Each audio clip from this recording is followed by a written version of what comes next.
bit.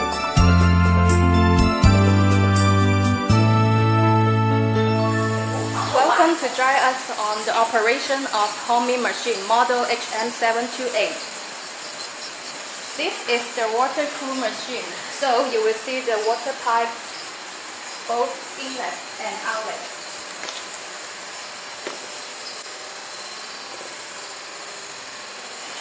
Now let's focus on the touch screen control.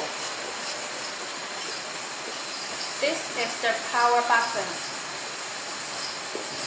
Press it, power on. Press again, power off.